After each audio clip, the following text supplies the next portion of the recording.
నీకు తెలుసు. నిజంగా నాకు తెలియదు. సార్ మీకు పార్సల్. ఎవరమ్మన్నా నిన్ను? నేనే పంపా. ఏంటి? నువ్వు శివారెడ్డిని చంపమని ఆ రోజు నాతో ఫోన్లో మాట్లాడింది రికార్డ్ చేసింది.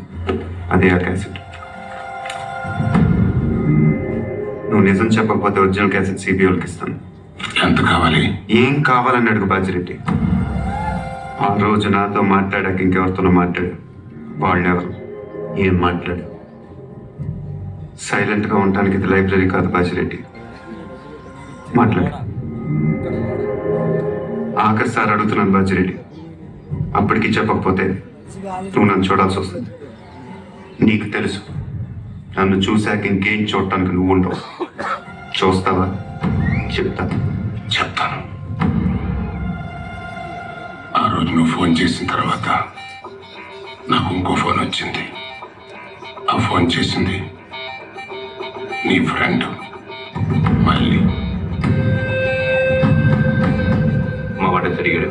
1.5 ఇవ్వండి, నేను చేసి పెడతాను. 1 minute ఉండు. మరీ 75 కాదు కానీ 2 కోట్లు ఇస్తా, తీసుకో. కానీ మిస్ అవ్వకూడదు, వేసేయాలి. ఆఫర్ నచ్చితే ఆదివారం గెస్ట్ హౌస్ వచ్చగలవు.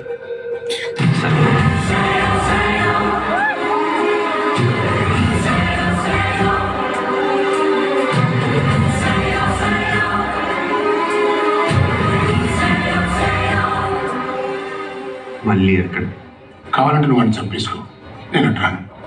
రేపు నేను సీఎం అయిన తర్వాత నీ మీదకి ఏ కేసు రాకుండా నేను చూసుకుంటాను. ప్లీజ్ దీని ఒరిజినల్ కేసు నాకు ఇచ్చేసేయి.